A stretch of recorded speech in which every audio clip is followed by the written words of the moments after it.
Aisyah yang merupakan sahabat Nabi, komplain Mas Ustaz. Mohon maaf Ustaz keliru. Aisyah itu bukan sahabat tapi istrinya. Kita bicara ilmu hadis. Makna sahabat, man laqiyan Nabi, berjumpa dengan Nabi, wa amana bihi, beriman dengan Nabi, wa mata 'alal Islam, mati dalam keadaan Islam. Abu Lahab ketemu dengan Nabi tapi tidak beriman dengan Nabi dan mati dalam keadaan kafir, maka tidak masuk golongan sahabat. Tapi ini ada seorang laki-laki hidup sezaman dengan Nabi dan Nabi mengenal dia, dan Nabi berpesan nanti kalau dia datang ke kota Madinah minta doa dari mulutnya karena doanya dikabulkan Allah Subhanahu wa taala. Sahabat heran, kami yang hidup bersama engkau, kami yang berperang bersama engkau, kami yang sholat di Masjid Nabawi bersama engkau, kenapa doa dia lebih makbul daripada kami? Malah kami meminta doa dari mulut dia. Tapi tidak boleh membantah dan melawan Nabi. Pokoknya nanti kalau dia datang kemari minta doa kepada dia. Setelah Nabi Muhammad SAW meninggal dunia, laki-laki itu pun sampai ke kota Madinah, berjumpa dengan sahabat. Sesuai dengan yang dijanjikan Nabi, mereka pun meminta doa kepada dia. Namanya Uwais Al-Qarni. Makanya Uwais Al-Qarni tidak ada masuk dalam buku biografi sahabat.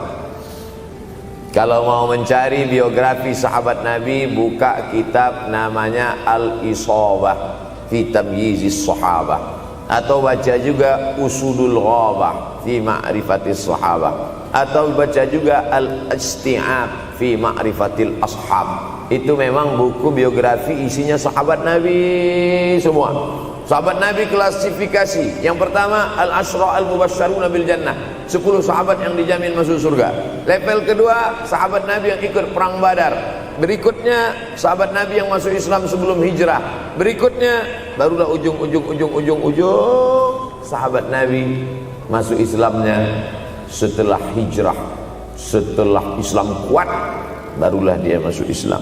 Tapi nama Uwais Al-Qarni tidak ada di dalam, karena dia tidak cukup syarat untuk menjadi sahabat, karena dia tidak pernah berjumpa langsung dengan Nabi Muhammad sallallahu alaihi wasallam.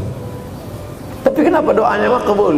Ternyata dia tidak berjumpa dengan Nabi bukan karena dengki, bukan karena musuh, bukan karena tidak beriman. Dia tidak jumpa dengan Nabi, salah satu sebabnya adalah karena dia menjaga ibunya di Yaman. Makkah di tengah, Yaman di bawah, Syam di atas, negeri Syam. Tak ada hubungan dengan negeri paman Syam. Syam di atas, Yaman di bawah, Makkah di tengah. Liila fi Quraisy, perjalanan orang Quraisy. Ila fihim rihlatash shita'i was-shaib, perjalanan syita musim dingin, shaif musim panas. Musim dingin mereka ke Yaman, musim panas mereka pergi ke negeri Syam. Kenapa dingin ke Yaman? Karena Yaman ini kalau musim dingin tidak terlampau dingin, salju tidak turun. Kalau pergi ke negeri Syam, salju turun. Palestina, Yordania, Suriah, Lebanon. Suriah, Lebanon ada salju.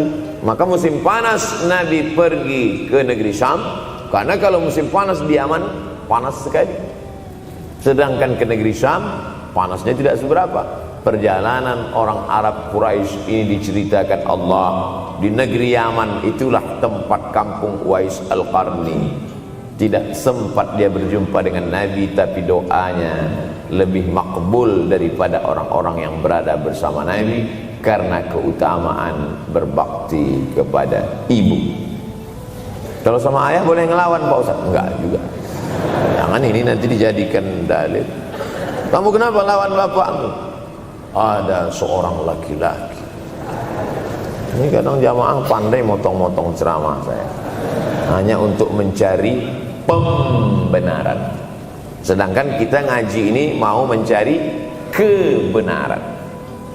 1000 dalil bagi orang untuk mencari kebenaran, tapi ada 1001 hujjah untuk orang yang suka mencari pembenaran. Nah, jadi kalau saya bicara tentang ibu, sesungguhnya ayah sudah masuk, karena tanpa ayah kita juga bukan apa-apa dan bukan siapa-siapa, walaupun jatah ayah 1/3, sedangkan ibu lebih daripada itu. Man ahaqqun nas bi husni suhbati, siapa orang yang paling layak mendapatkan baktiku ya Rasulullah? Ummuka. Summa man, siapa lagi? Ummuka. Summa man, siapa lagi? Ummuka. Summa man, abuka. Itu yang menyusun itu Nabi SAW, bukan saya. Itu makanya ibumu, ibumu, ibumu, bapakmu. Kenapa Nabi 3 kali? Kenapa Nabi menyebut laki-laki 1 kali, perempuan 3 kali? Karena ibu mengandung, ibu melahirkan, ibu menyusukan. Siapa yang mau dapat 3 kali? Coba yang 3 ini. Mengandung, melahirkan, menyusukan. 3 ini belum bisa dilakukan oleh laki-laki dimanapun. Adapun merubah wajah sudah bisa. Makanya ada lady boy, wajah lady, betis boy. Tapi untuk mengandung tidak bisa. Ana Rahman, aku ini Rahman, kata Allah. Syaqaqtur rahim wa ja'altu lahu isman min ismi. Aku ciptakan satu makhluk di dalam perut perempuan, maaf, namanya rahim, dari namaku. Ini yang belum bisa dibuat dokter dimanapun di dunia ini, menciptakan rahim, belum bisa. Andai terpecah rekor ini, maka kebanggaan luar biasa bagi LGBT. Tidak bisa, sampai hari kiamat tidak akan bisa, janji Allah. Karena Allah mengatakan dalam hadis qudsi, Ana Rahman ja'altu lahu isman min ismi. Maka ada satu makhluk dalam perut perempuan yang diciptakan, diambil dari Asmaul Husna. Sehebat-hebatnya laki-laki, dari ujung rambut sampai ujung kaki tidak ada di tubuhnya ini yang diambil dari Asmaul Husna, tak ada. Bahwa namanya dari Asmaul Husna ada, Abdus Somad. Tapi ada makhluk di badannya diambil dari Asmaul Husna, itu hanya ada pada perempuan. Oleh sebab itu perempuan luar biasa. Makanya kampus Universitas Ahmad Dahlan memuliakan perempuan. Mana perempuan? Di atas letaknya. Makanya saya tidak terlalu berani mendongak ke atas. Begitu hebatnya perempuan. Perempuan adalah ibumu, perempuan adalah istrimu, perempuan adalah anakmu, perempuan adalah adikmu. Maka saat engkau memuliakan perempuan, engkau sedang memuliakan 4 aspek dari kehidupan. Ketika Nabi Muhammad SAW diutus Allah ke atas muka bumi ini, salah satunya adalah mengajarkan manusia bagaimana menempatkan pada posisinya. Posisi dia adalah tempat kita menumpang. Ketika ada seorang laki-laki yang sudah sukses diwawancarai, siapa orang yang paling berjasa dalam hidup Anda? Dulu waktu saya merantau ke Yogyakarta, belum ada apa-apa, saya sempat numpang di rumah dia selama 4 bulan, kata seorang artis dalam sebuah wawancara. Begitu bangganya dia berkata, itulah orang paling berjasa kepada saya karena saya sempat numpang di rumahnya 4 bulan. Tapi ada yang dia lupa, bukan rumahnya yang kau tumpang, bukan ruang tamunya yang kau diami, sempat numpang di perutnya 9 bulan 10 hari. Tak pernah kau sebut. Angkat tangan yang tidak menumpang di rahim, langsung dari planet Mars langsung kemari. Enggak ada. Mr. Bean yang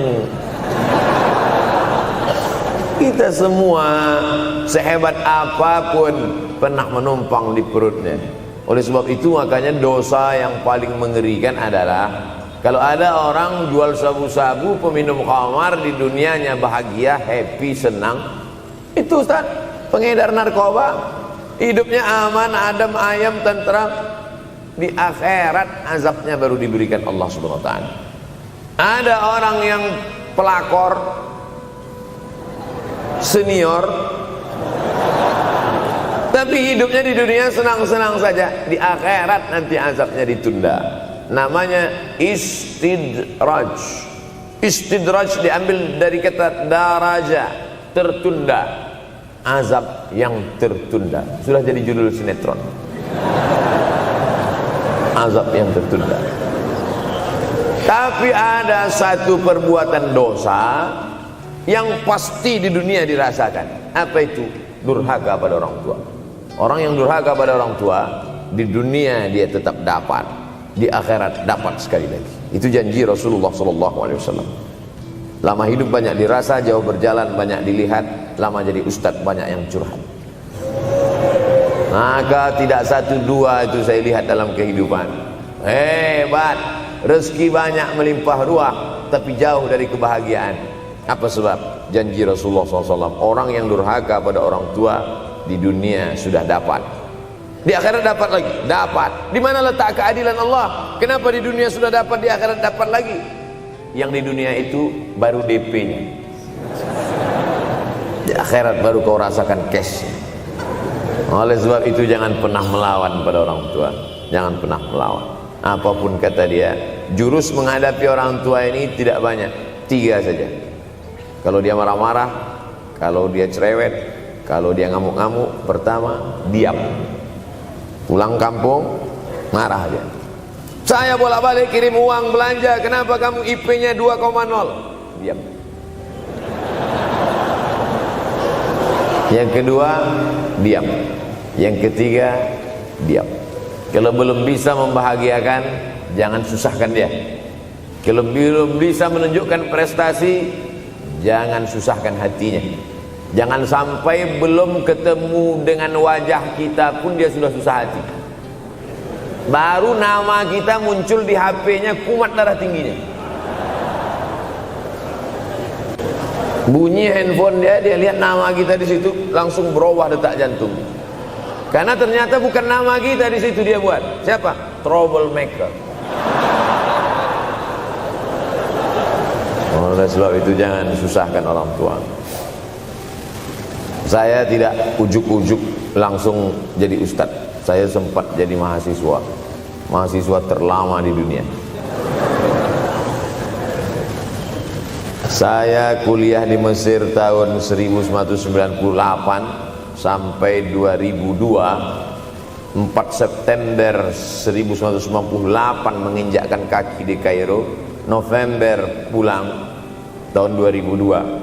Tidak pernah sekalipun saya menyusahkan orang tua saya. Tak pernah saya minta uang pada mereka. Sampai almarhumah mak saya bertanya, kau makan apa di sana? Makan nasi, saya bilang. Dari mana dapat uang? Beasiswa saya cukup, mak. 162 pon. 50 untuk makan, 50 untuk rumah, tinggal 62. 20 dibagi lagi untuk ongkos, 20 untuk buku, 20 disimpan, mana tahu demam sakit gak ada uang. Sampai pulang. Sampai akhirnya dia kasih tanya, gimana caranya ngirim uang supaya nanti di akhirat kalau Allah bertanya, pernah gak ngirim uang? Pernah. Ya, saya tak mau menyusahkan.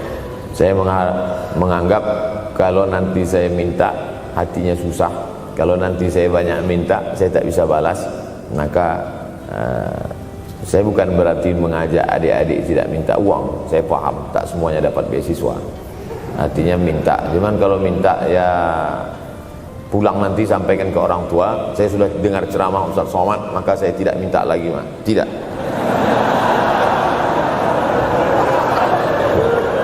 Tapi tolong dirapel setahun sekali aja. Kalau mau merasakan bagaimana sayang mereka, coba hilangkan sayangnya itu agak 1 bulan, 2 bulan, 3 bulan, itu baru terasa. Karena sifat manusia ini kalau sudah tidak ada baru terasa. Judul lagu Roma. Kalau dia masih ada di depan mata kita, masih dekat dengan kita, kita merasa dia biasa-biasa saja. Tapi kalau dia sudah tidak lagi ada, itu barulah. Oleh sebab itu coba kalau mau merasakan, kasih tahu dia, papa, mama, untuk biaya kuliah saya 1 semester ini tolong jangan kasih dulu. Saya mau jual koran dulu. Saya mau kerja di Dorsmir dulu. Saya mau kerja loper dulu. Saya mau susah-susah dulu. Seketika saat kita tahu susahnya itu, tetes peluh keringat, air mata, di situ loh baru kita tahu, oh ternyata perjuangan mereka ini luar biasa. Saya tidak bicara ceramah saja, tapi dalam kehidupan saya pribadi dulu saya laksanakan, saya pernah buat, saya pernah kerjakan. Tapi tidak saya rencanakan itu, saya harus begini, tidak. Memang bagian dari takdir hidup. Mungkin tidak minta uang itu karena jauh ke Mesir. Kalau seandainya dekat, sering juga minta. Nah, memang dikondisikan saya untuk terbang jauh ke Mesir, lalu kemudian setelah jauh itu tidak meminta, tapi kemudian setelah pulang berjumpa, sempat bersama orang tua. Bulan Maret 2019 kemarin baru meninggal dunia ketika saya sedang ceramah di Madura, Pulau Madura, diundang oleh sahabat saya, kakak kelas di Mesir dulu, Dr. Fauzi Tijani. Dan pagi itu rencananya mau ziarah ke makam Kiai Khalil di Pulau Madura.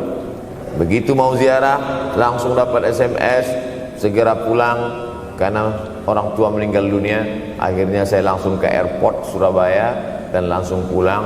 Sebelum malam sudah tiba pemakaman. Artinya apa?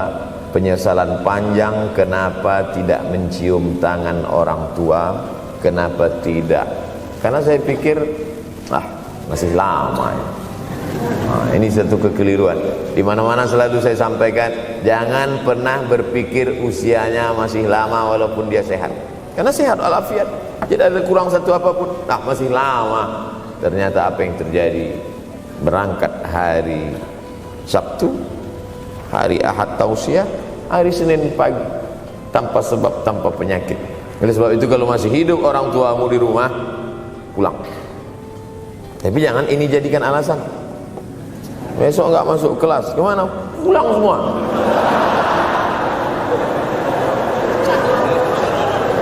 Pulang sesuai dengan kondisi, situasi dan keadaan. Pulang. Kalau masih bisa membahagiakan dia apa makanan kesukaannya, belikan. Suka makan apa dia, belikan. Itu yang dia inginkan.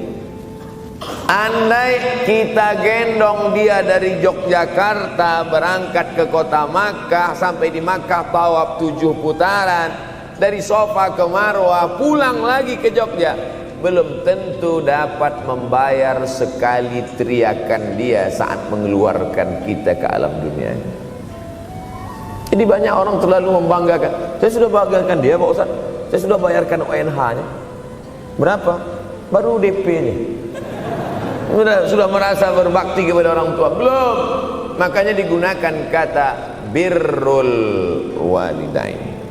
Kenapa Allah tidak menggunakan kata husnul walidain? Hasan baik, jayyid baik, thayyib baik, khair baik. Tapi yang dipakai birrul walidain. Hanya satu-satunya kata untuk orang tua dipakai birrul walidain. Karena kata birru adalah sifat Allah Subhanahu wa taala. Makanya di antara Asmaul Husna ada Al-Barrut Tawwab. Allah yang punya sifat itu. Maka kita diharapkan berakhlak seperti akhlak Allah Subhanahu wa taala. Addabani Rabbi fa ahsana ta'dibi. Allah mendidik aku menjadi beradab sehingga adabku penuh. Allah Subhanahu wa taala tidak ada puji Nabi Muhammad SAW. Hai Muhammad yang salat tahajudnya sampai kakinya bengkak. Hai Muhammad yang hajinya tidak ada. Apa kata pujian Allah untuk Nabi Muhammad SAW? Wa innaka la'ala khuluqin azim. Akhlak agung dan mulia. Oleh sebab itu tak ada gunanya prestasi S1, S2, S3, postdoktoral, profesor kalau tidak berbakti kepada orang tua. Makanya orang tua itu levelnya langsung setelah Allah. Wa qadha rabbuka alla ta'budu illa iyyah. Langsung wa bil walidaini ihsana. Ihsan. Lihat lagi penggunaan kata ihsan dalam hadis Nabi. Jibril alaihissalam datang, rambutnya tidak berdebu, bajunya sangat putih bersih, tapi tidak ada orang yang kenal. Diriwayatkan oleh Sayyidina Umar ibn al-Khattab radhiyallahu anhu, aku melihat ada seorang laki-laki rambutnya sangat hitam dan bajunya sangat putih, tapi kami tidak ada yang kenal. Ini tiga indikasi ini menunjukkan kebingungan. Kalau ada orang rambutnya sangat hitam dan kita kenal, berarti dia memang orang situ, memang tinggalnya di situ. Tapi dia kalau orang perantau, rambutnya pasti berdebu karena tinggal di gurun pasir. Sekarang kan banyak tuh anak-anak muda yang rambutnya berdebu. Itu berarti orang jauh, bukan orang Jogja. Bajunya sangat putih, tapi kami tidak kenal. Kalau bajunya agak-agak kotor, berarti dia musafir. Pantas kalau kita tidak kenal. Tapi bajunya sangat putih, berarti dia memang orang situ. Tapi kami tidak kenal. Kata Umar bin Khattab, rambutnya sangat hitam, bajunya sangat putih, tapi kami tidak kenal. Dan dia duduk berhadapan-hadapan dengan Nabi, lututnya dekat dengan lutut Nabi, tapi kami tidak kenal. Dia bertanya tentang iman, dia bertanya tentang Islam, dia bertanya tentang ihsan. Setelah selesai baru Nabi bertanya, Umar, ya, kamu tahu siapa tadi yang datang bertanya tentang iman, Islam dan ihsan itu? Tidak, Jibril yu'allimukum dinakum. Tadi yang datang itu adalah Jibril alaihissalam. Orang selevel Umar bin Khattab tidak kenal Jibril. Ada orang Indonesia baru ketemu Jibril.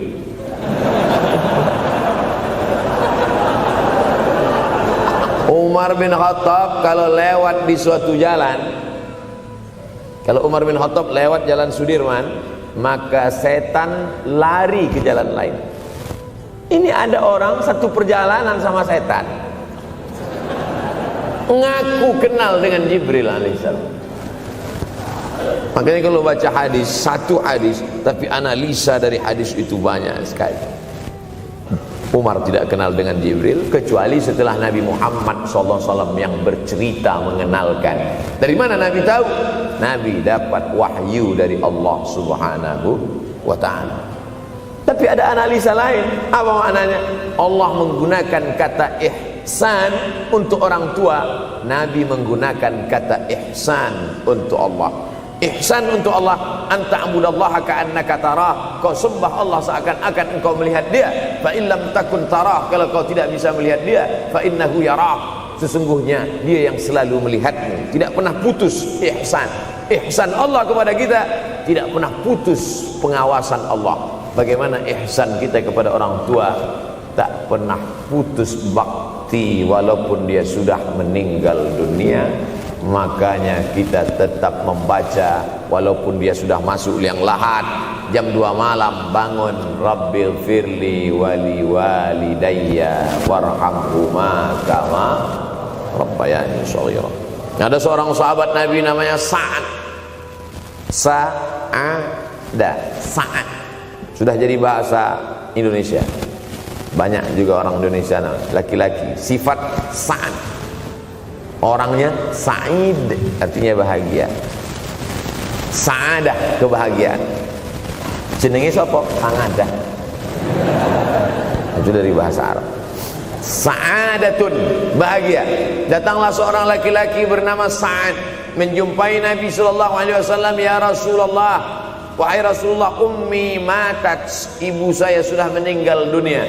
Afa atasaddaqu anha, kalau saya bersedekah kira-kira pahalanya sampai apa tidak untuk almarhumah ibu saya? Kata Nabi, tasaddaq, silakan engkau bersedekah. Ayu sadaqatu afdal, sedekah apa yang paling afdal? Saqiyul ma, memberi air minum. Memberi air minum, niatkan untuk almarhum almarhumah, kata Nabi, tasaddaq, silakan sedekah. Langsung tanpa pikir panjang, apa kata Sa'ad? Idzan ahfiru bi'ran, kalau begitu saya gali sumur sekarang juga, sumurnya saya wakafkan dengan niat almarhumah. Oleh sebab itu, yang orang tuanya sudah meninggal dunia, pulang dari sini jangan gali sumur, cukup telepon, assalamualaikum, sumur bor. Cari pondok pesantren yang kesulitan air, pergi ke kaki-kaki gunung, orang mencari air, satu jerigen mikul 5 km jalan. Di situ tempat minum lembu, kerbau, di situ juga mereka mengambil air. Cari, galikan, mengalir air sumur untuk mereka, mengalir pula sampai ke liang lahatnya. Itu bakti kita. Pulang dari sini cari pondok pesantren, panti jompo, panti yatim. Assalamualaikum Bapak pimpinan yatim, saya lihat ini kamar mandinya sedikit, orang antri banyak, keran air tidak ada. Gimana ini? Berapa lagi yang perlu sumur bor di sini? Kami perlu kira-kira 5. Insya Allah. Bapak mau bantu? Enggak, nanya-nanya aja. Nih, ini akan menolong di hadapan Allah Subhanahu wa Ta'ala. Tapi kalau dia masih hidup, masih ada, senangkan hatinya. Pulang dari Universitas Ahmad Dahlan Yogyakarta dengan membawa selembar kertas. Apa itu? Transkrip nilai semester ini IP 4. Siapa yang tidak bangga? Bangga orang tua.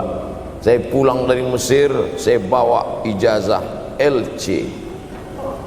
Satu lagi ijazah dari Maroko, MA. Ini mak, ijazah LC MA. Ketika lihat dia nampaknya tak bahagia.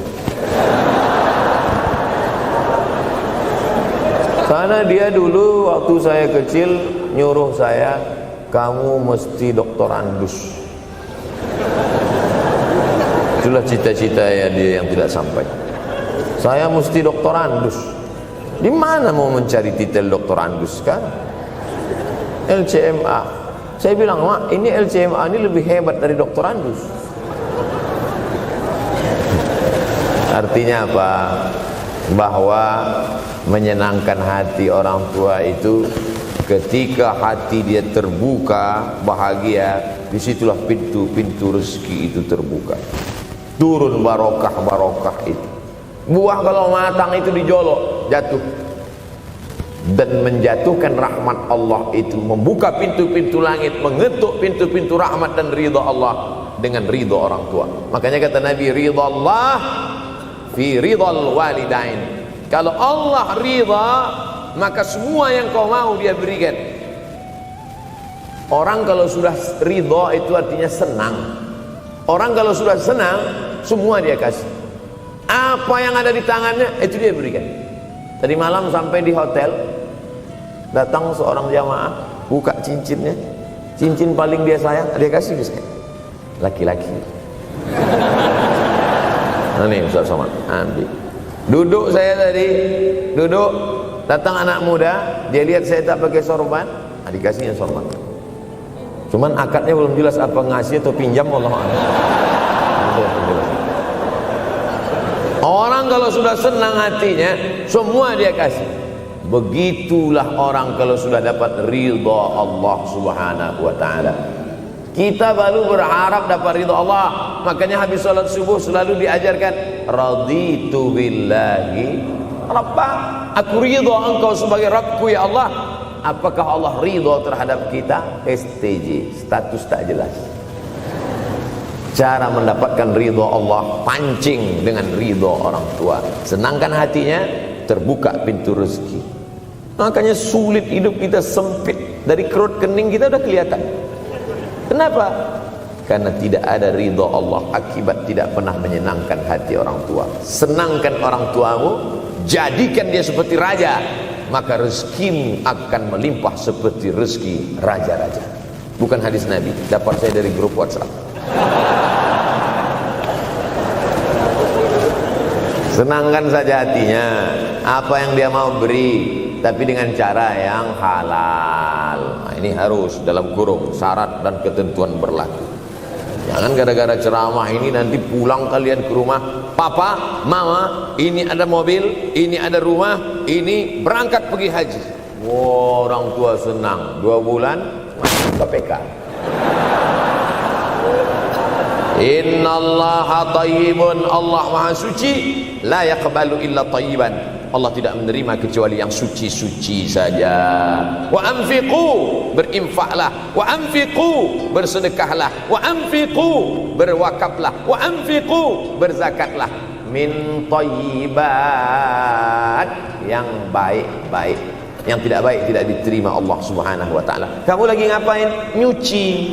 Lagi ngapain? Nyuci. Pakai air apa? Air kencing. Begitu kata Syekh Abdul Wahab Asy-Sya'rani dalam kitabnya Tanbihul Mughtarrin. Tanbih, peringatan.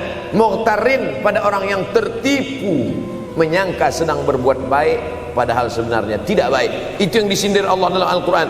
Wa yahsabuna annahum yuhsinuna sun'a. Mereka menyangka sedang berbuat baik. Nah, ini juga tidak betul. Niatnya sudah baik, membahagiakan orang tua, tapi caranya tak betul. Mama, papa, alhamdulillah kuliah saya sudah selesai, ini skripsi saya.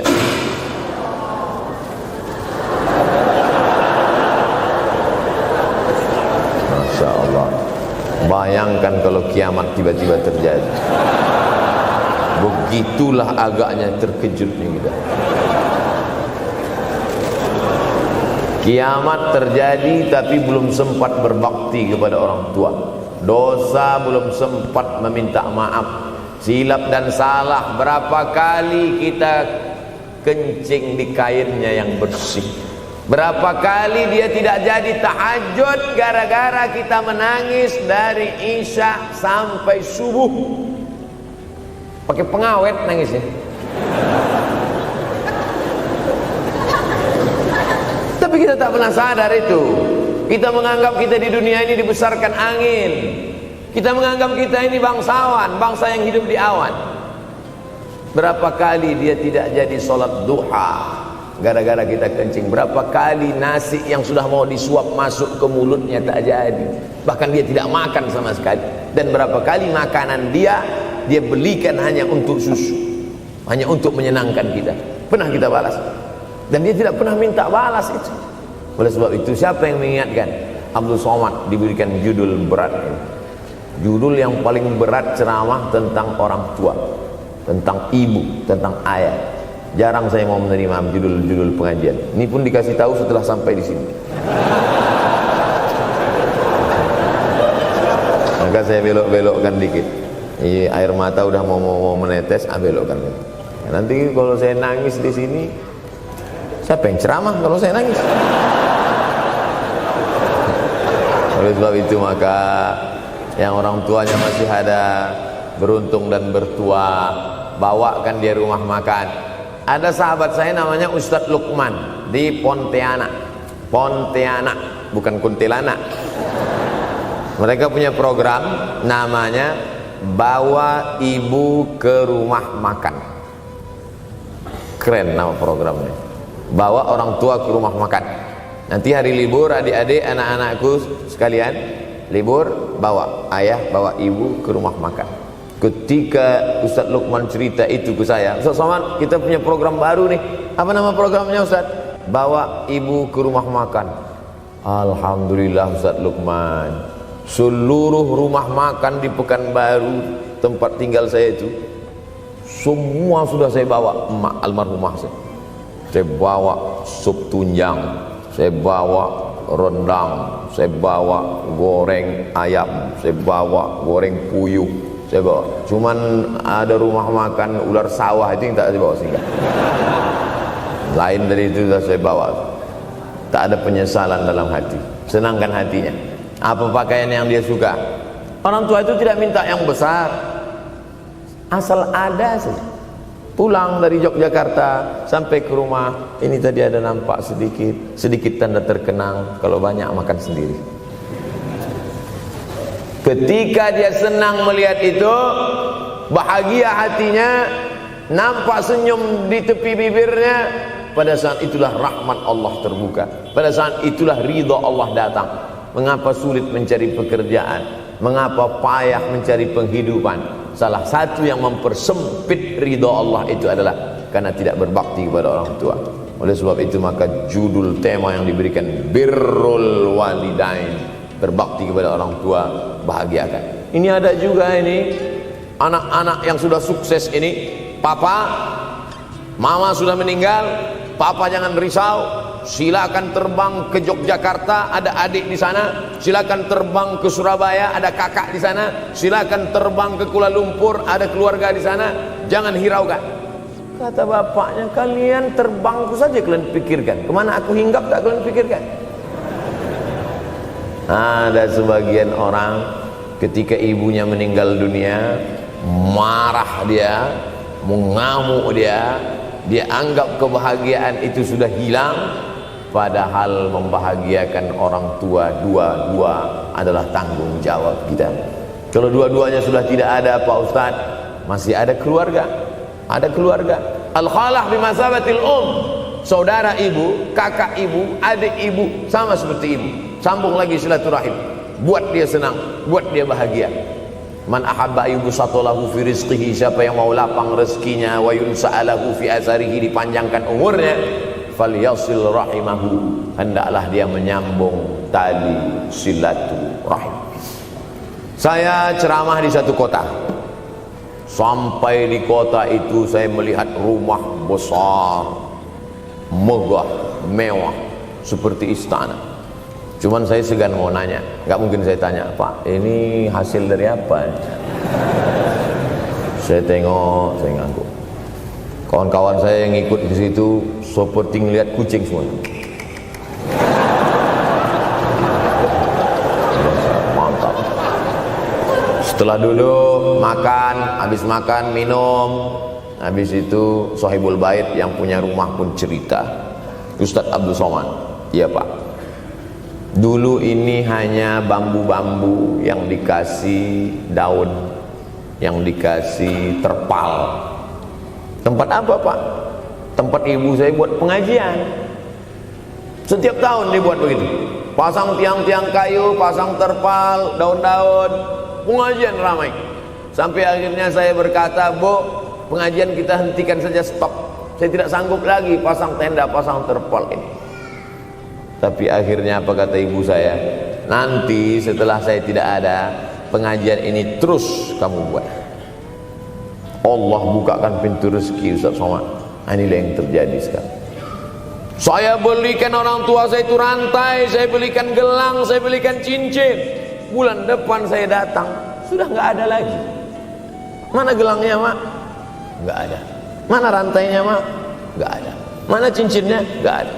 Kemana? Itu kan emas mahal. Sudah saya jual. Untuk apa? Untuk bersedekah ke fakir miskin. Rupanya gelangnya, rantainya itu habis dia berikan sedekah fakir miskin.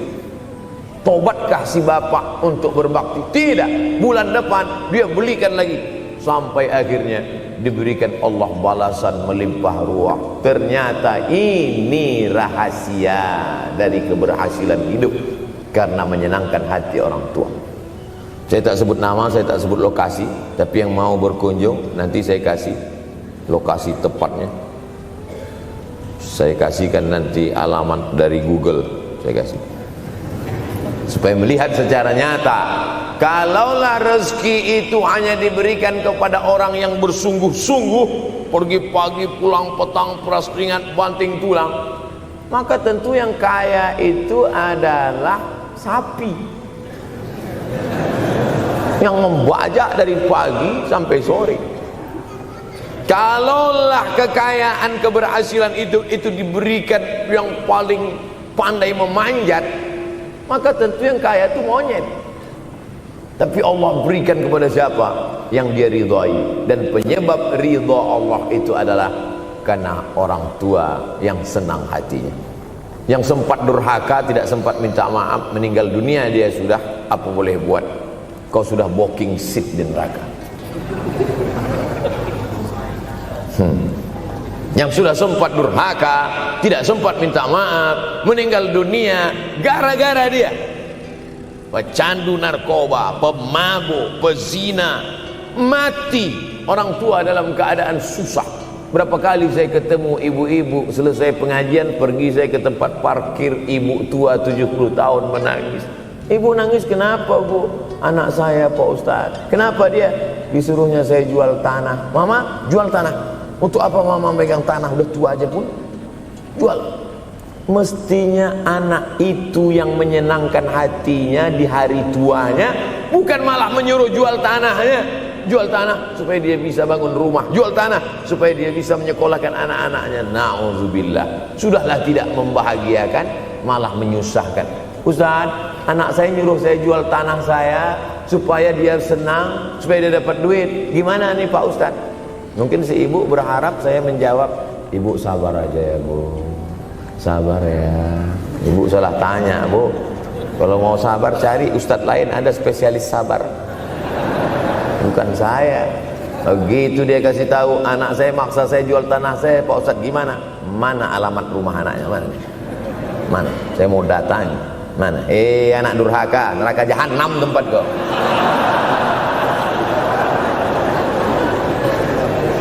Tak mau dia ngasih alamat. Rupanya dia takut nanti anak saya malah marah sama saya, Pak Ustadz. Saya kasihan. Mudah-mudahan Allah berikan kekuatan pada ibu. Tapi cerita ini bukan satu dua contoh kasus. Ternyata zaman sanggup memperkarakan pengadilan hanya karena sebatang pohon kayu. Atau cuma saya yang dapat berita aja? Adik-adik ada juga dapat kiriman itu. Sanggup memperkarakan sebatang pohon kayu. Padahal kalau kau jual semua kebunmu itu belum tentu dapat menebus. Datang seorang laki-laki mengadu kepada Nabi Muhammad SAW. Ya Rasulullah, ini bapak saya ini kurang ajar sekali. Bapaknya kurang ajar.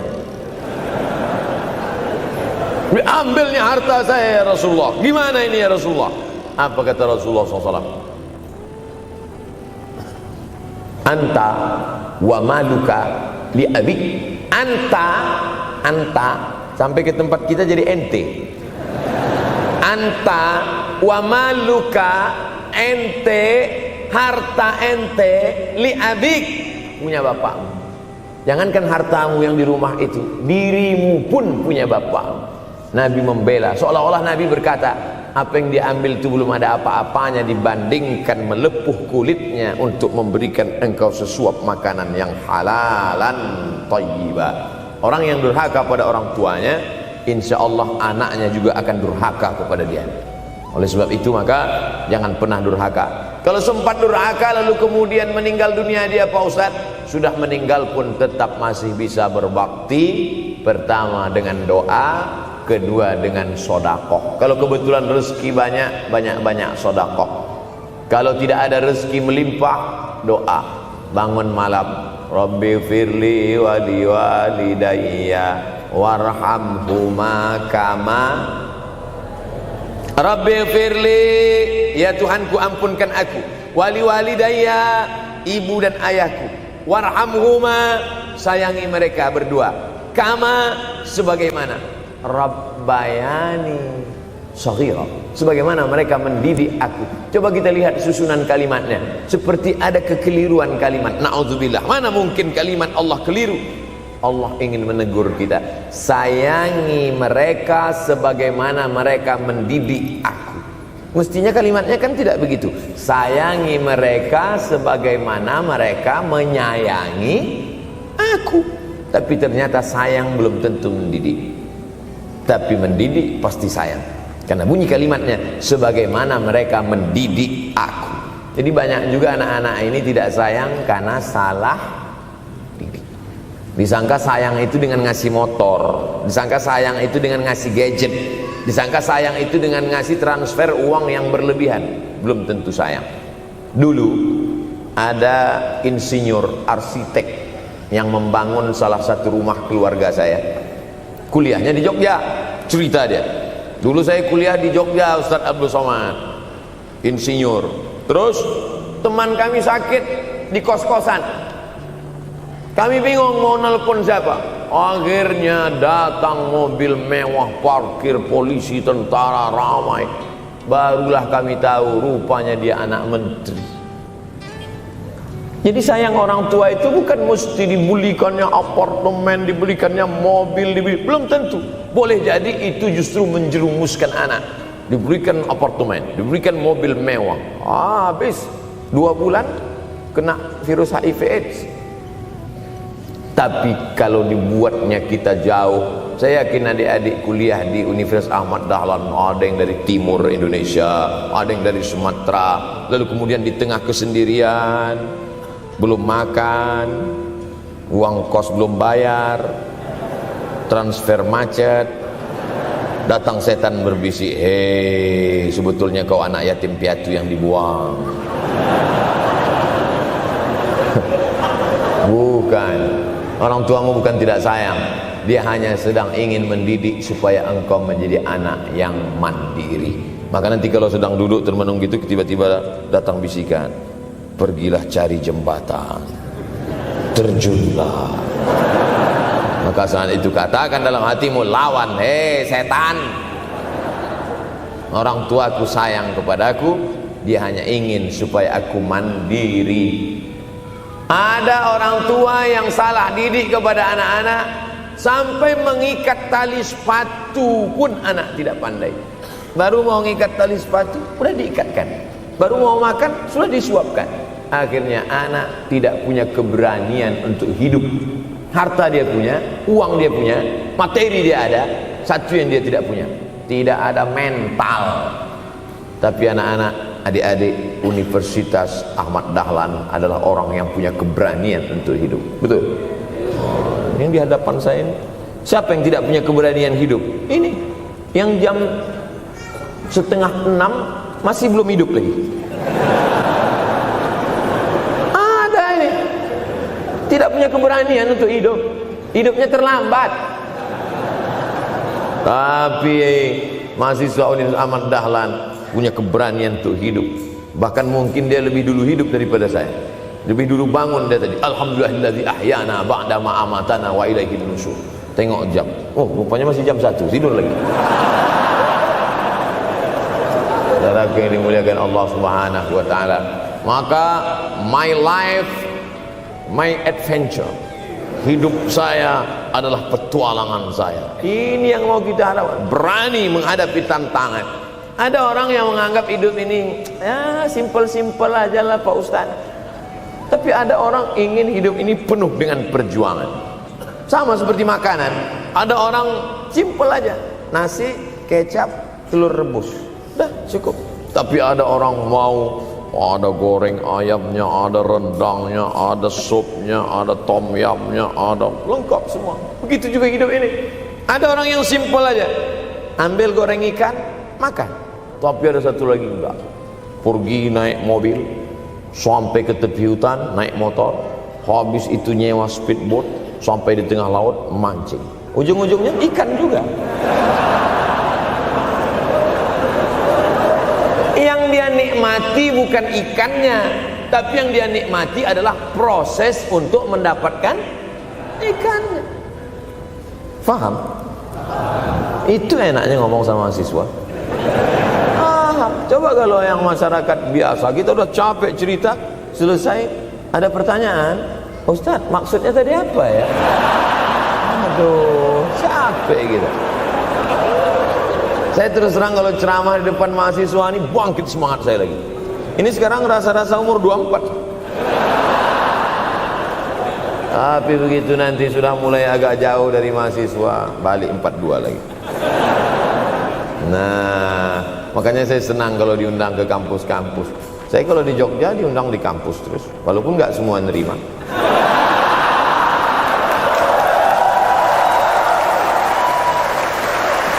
Saudara yang dimuliakan Allah Subhanahu wa taala, maka kita harus sering-sering bersama. Apa ini takbir? Takbir itu ngusir setan.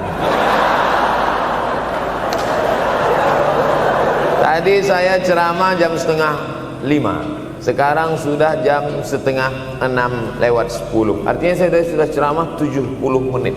Ini sudah keluar dari kode etik. Karena di mana-mana saya ceramah 60 menit. Kenapa bisa Ustaz Somad ceramah 70 menit di Universitas Ahmad Dahlan ini? Kenapa? Semangat. Semangat yang membuat kita. Padahal berdiri lagi, tahan, belum sarapan lagi, tahan. Artinya apa? Yang membuat kita kuat itu bukan materi, bukan makanan, tapi semangat. Maka jangan sempat kehilangan semangat, bangkitkan semangat. Semangat terus. Semangatnya apa? Semangat ingin membahagiakan orang tua. Kalau lupa, tulis. Biasanya mahasiswa ini kan suka lupa, tulis di dinding kamar. Semangat bahagiakan calon mertua.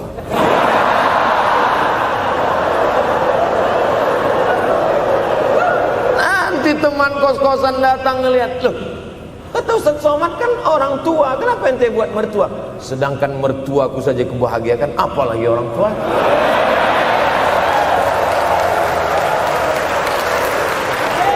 Gitu hebatnya. Cuman kadangnya kita hanya mendapat ini hanya di sinetron-sinetron saja.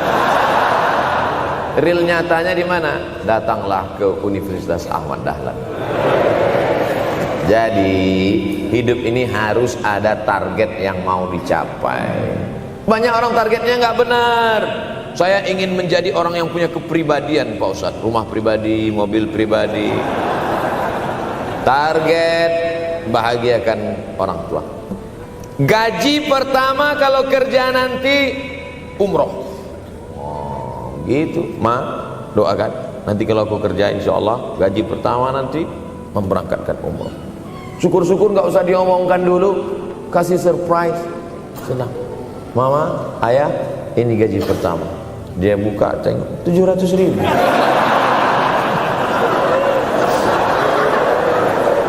Menangis dia menerima gaji pertama itu. Bukan karena harunya sikit.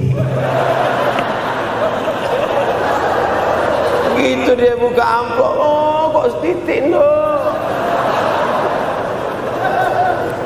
Haru dia.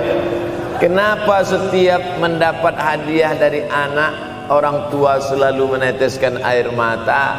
Karena kita tidak pernah besar dalam pandangan matanya.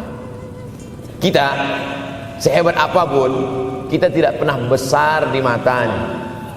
Di pandangan ibu ayah kita, kita adalah anak kecil yang tapak kakinya 2 jari, panjangnya sejengkal. Maka jangan pernah ceramahi orang tuamu. Jangan mentang-mentang sudah mahasiswa pulang, ayah sini, mama sini, duduk. Assalamualaikum. Bisa. Karena kita tidak pernah besar di mata orang tua. Kita tetap kecil. Walaupun kamu sudah menikah, sudah punya istri, sudah punya anak, kau tetaplah anak-anak dalam pandangan dia.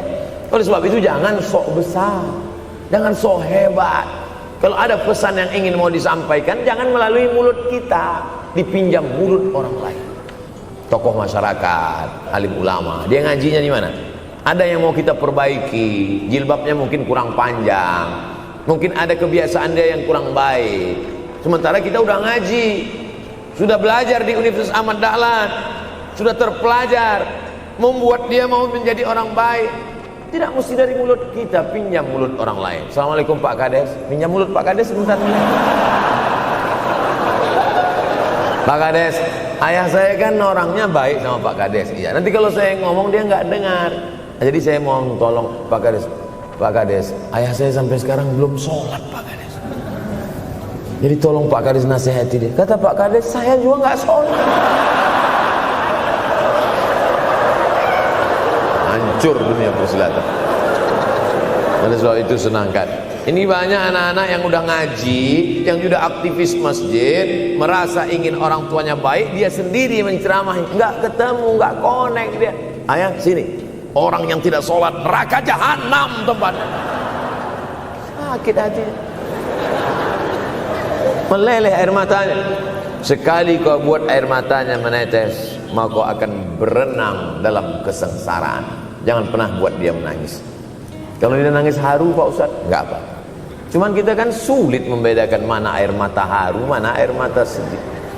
Sama-sama bentuknya air mata. Makanya ada ungkapan jangan menangis air mata buaya. Kenapa selalu kalau disebut air mata buaya? Karena memang buaya menangis bukan karena sedih, tapi karena kekenyangan. Buaya kalau habis makan orang, keringat, buaya itu tidak ada pori-porinya. Kita kalau berkeringat kan keluar pori-pori, ini keluar air. Buaya nggak ada. Satu-satunya tempat air keluar, nah itulah. Makanya menangis buaya, keluar air mata buaya. Maka jangan sampai kita nangis karena kekenyangan. Haru dia melihat pemberian kita. Di saat itu menetes air matanya, berdoa, dia memanjatkan doa, mengetuk pintu-pintu langit, terbuka. Masya Allah. Tembus. Pantasan doa mahasiswa Universitas Ahmad Dahlan kabul, rupanya pintu terbuka. Doa kepada Allah Subhanahu wa taala. Kadang-kadang kita merasa doa kita yang dikabulkan Allah, kadang-kadang kita merasa sok hebat. Setelah dia meninggal dunia, barulah kita sadar rupanya selama ini kita hanya menumpang doa. Numpang, bukan doa kita yang dikabulkan Allah ternyata, tapi doa dia. Tapi dia tidak pernah cerita itu, dia nggak pernah ngomong. Apa pernah dia panggil kita, sini sebentar, aku sudah capek doain itu. Pernah dia bilang itu. Dia cukup mengadu tengah malam, ya Allah, anakku ini jadikan dia berhasil kuliahnya, ya Allah. Sudah hampir 14 semester nggak selesai-selesai. Dia mengadu kepada Allah Subhanahu wa taala. "Ma, aku susah ini sekarang." Susah kenapa? Skripsiku ditolak terus. Pembimbing kemarin itu mempersulit terus. Berdoa dia tengah malam, "Ya Allah, lapangkan hati pembimbing itu supaya anakku cepat, ya Allah. Kalau enggak, matikan dia, ya Allah." Kabul. 2 hari setelah itu meninggal. Tapi kita tidak bisa request. Oleh sebab itu maka banyak-banyak dekatkan kepada orang tua, senangkan. Saya ceramah di Malaysia, dibawa jamaah ke mall. Ustaz Samad, esok kita tak ada tazkirah, tak ada tausiah. Kita nak pusing-pusing. Pusing-pusing maksudnya mutar-mutar. Pergilah kami ke mall. Sampai di lantai atas saya lihat anak-anak muda nyuapin orang tua. Ada restoran mahal, mewah. Itu kabarnya kalau mampir di restoran itu makan, itu banyak yang nangis melihat harganya.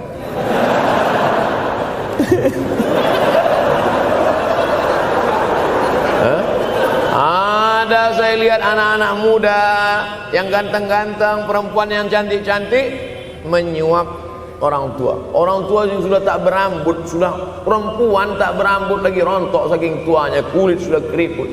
Duduk, didorong pakai kursi roda, dibawa ke mall, sampai di situ diberikan restoran tercanggih, termahal. Dia sendiri yang menyuapkan makanan. Ternyata bagi saudara-saudara kita Tionghoa, salah satu mengundang berkah menyenangkan orang tua. Itu keyakinan mereka. Kok kenapa ente kasih makan? Ya oke lah.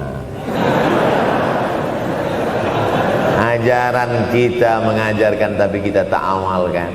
Ketika tetangga, kawan, sahabat kita mengamalkan, rezekinya melimpah, baru kita heran. Dia kok kaya ya?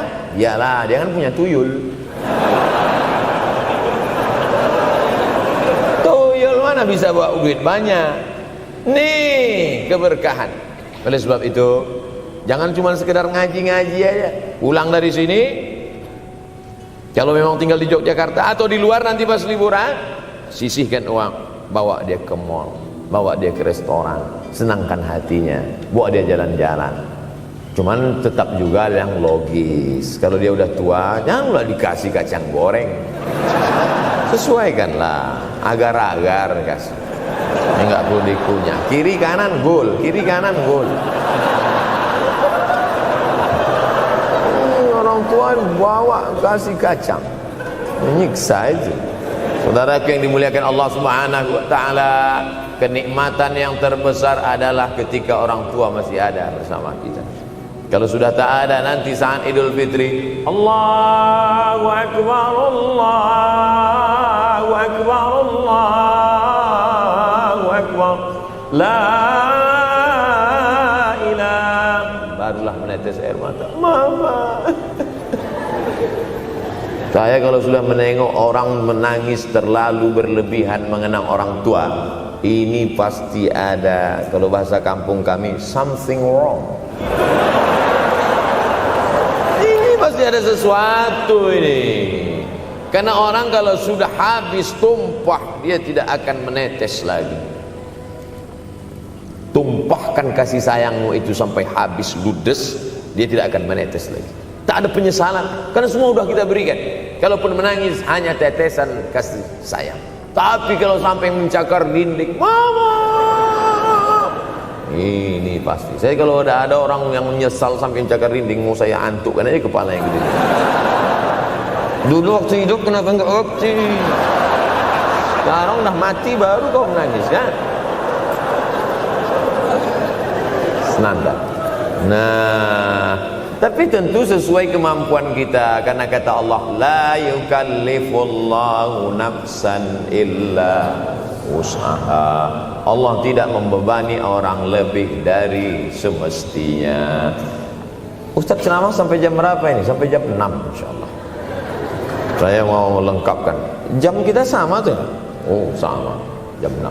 Jam 6 maka saya ceramah 90 menit nanti di Universitas Ahmad Dahlan.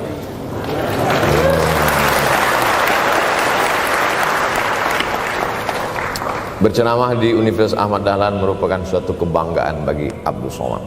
Kenapa begitu? Saya pengagum Kiai Haji Ahmad Dahlan, termasuk ulama yang saya kagumi. Lalu kemudian apa kekaguman di antara kekaguman Ustadz terhadap Kiai Haji Ahmad Dahlan? Beliau punya keberanian untuk melawan arus TBC, tahayul, bid'ah, coerafat. Dia berani melawan itu. Dan akhirnya, dan beliau tidak membangun ketokohan.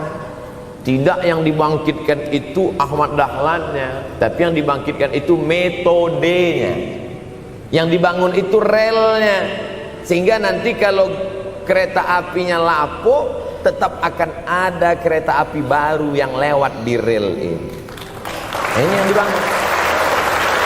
Dan akhirnya sampai hari ini saya sedang berada di hadapan kereta api yang baru. Ada Thomas.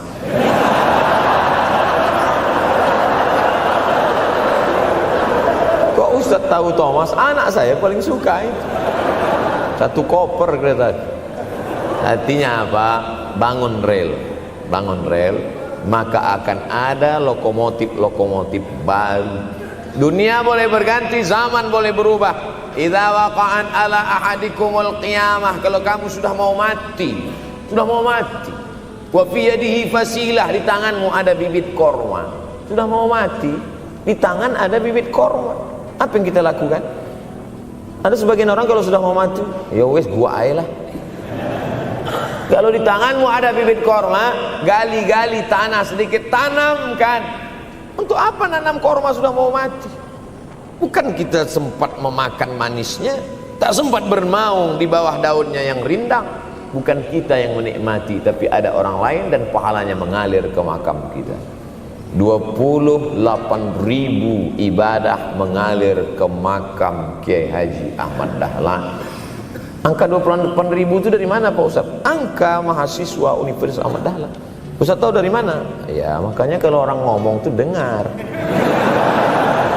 Makanya saya kalau diundang ceramah, Ustaz nanti sebelum ceramah kita ada acara makan dulu. Ya selama itu saya diam aja, ngumpulkan bahan. Jangan pernah melihat modal materi, tapi kuatkan usaha dan tawakal. Nih bantuan cuma 6 miliar, tapi ternyata keperluannya berapa? 126 miliar. Tapi buktinya jadi masjid yang besar. Kalau diikutkan modal, mana mungkin cukup? Maka begitu juga dalam menatap hidup ke depan. Kamu kenapa belum juga nikah? Modalnya besar Pak Ustaz. Terus gimana? Nunggu yang gratisan aja lah. Dan begitu, usaha, tawakal, doa. Nah, bagi yang masih lajang, yang mau nikah, itu kalau bisa doanya jangan sir, agak jahar dikit. Ya Allah, umur udah 40. Dengar sama sebelah, loh belum mas katanya, belum. Bodoh.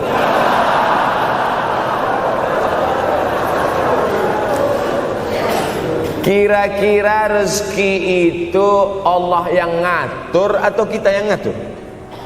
Allah. Makanya di antara Asmaul Husna Ar-Razzaq, yang maha memberi rezeki. Kalau Allah yang mengatur, mungkinkah Allah menyia-nyiakan kita? Tidak. Cicak di dinding, semua tahu, karena dari kecil kita memang sudah diajari lagu cicak. Cicak di dinding. Ada nggak pernah yang dinyanyikan lagu kadal? Ada. mesti cicak? Coba tanya ibu kita yang dulu nyanyikan, mama, mama, mama, kenapa cicak, ma? Karena kalau buaya terlalu gede, nah. Kenapa cicak? Dia sedang mengajarkan kita bagaimana cicak dengan segenap kelemahannya. Cicak itu binatang yang lemah, hidupnya aja sungsang. Kita selalu berlawanan dengan cicak. Yang kata kita di atas, kata cicak di bawah. Tapi makanan cicak luar biasa. Apa makanan cicak? Helikopter, nyamuk. Cicak tidak bisa menggunakan tangannya, karena kalau dia pakai tangannya jatuh. Kadang pakai 4-4 aja jatuh. Selalu kan kejadian accident cicak jatuh. Cicak tidak pernah gunakan tangannya untuk makan, karena dia harus berpegang kuat. Apa yang dia pakai? Lidahnya. Lidahnya dia pakai. Nyamuk yang dia makan. Helikopter. Habis dimakan oleh cicak. Siapa yang paling hebat? Nyamuk. Makanannya darah. Nyamuk masih keluarga Dracula. Tapi Allah SWT mau mengajarkan jangan putus asa, gunakan potensimu, apapun yang terjadi gunakan. Ini sekarang banyak anak-anak muda nih kehilangan semangat. Kalau engkau kehilangan beras masih bisa hidup 3 bulan. Kalau engkau kehilangan air masih bisa hidup 3 hari. Tapi kalau kau kehilangan semangat, kau hanya hidup 3 detik. Tik, tik, tik, mati. Oleh sebab itu jangan sampai kehilangan semangat. Bahasa kitanya putus asa. Sampai dingin tuh lontong. Bukan karena ceramah terlalu lama, bukan. Sampai dingin itu sarapan pagi gara-gara mahasiswa. Ente kenapa? Galau, Ustaz. SMS nggak dibalas, telepon nggak diangkat. La ilaha illallah Muhammad Rasulullah. Mahasiswa seganteng ini, sehebat ini, begitu cepat putus asa. Saya aja setua ini, sekurus ini masih banyak yang mau. Lihat tuh komen-komen di Instagram, baca tuh komen-komen di YouTube. Ustadz, jadikan aku yang kedua ya. Masa kalian anak-anak muda gagah perkasa, bangkitkan semangatmu, takbir. Banyak yang belum ketemu jodoh. Saudara yang dimuliakan Allah Subhanahu wa taala, maka bangkitkan semangat. Tapi yang namanya semangat ini tidak bisa bangkit dengan banyak. Kita lihat orang bersemangat, pede, di depan orang pede luar biasa. Dia kok pede sekali? Pakai santai. Banyak juga yang semangat, pede luar biasa, rupanya pakai jimat. Kita pede kita bukan karena sabu-sabu, bukan karena narkoba. Pede kita karena kita sudah serahkan semuanya pada Allah. Inna sholati wa nusuki wa mahyaya wa mamati lillah. At-tahiyatul mubarakatun sholawatun thayyibatun lillah. Tapi tetap satu, jangan nanti mentang-mentang udah dengar ceramah saya at-tahiyatul mubarakatun.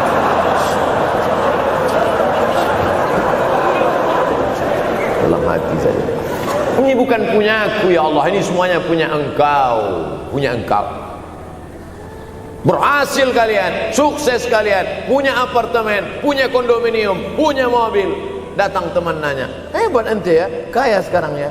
La haula wala quwata illa billah. Tapi ngomongnya setelah berhasil. La haula wala quwata itu setelah berhasil atau sebelum? Setelah semua dipuji orang, hebat ente sekarang ya. La haula wala quwwata, bukan punya saya, punya Allah. Tapi sekarang banyak orang salah. Ente kok nggak kerja? La haula.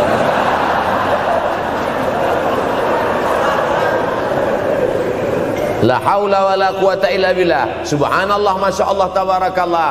Menunjukkan manusia lemah, tak punya apa-apa. Dia ingin berkata, ini hanyalah punya Allah. Begitu juga dengan acara ini. Kenapa acara di masjid? Kenapa acara di kampus kemarin ramai melimpah ruah? Bukan karena panitia, bukan karena Ustaz Abdul Somad, bukan karena baleho yang besar, tapi la haula wala quwata illa billah. Pulang dari sini, bangkitkan semangat, senangkan hati orang tua, kejar prestasi, terus kuliah. Mudah-mudahan semuanya selalu mendapatkan kebaikan. Amin ya rabbal alamin. Terima kasih atas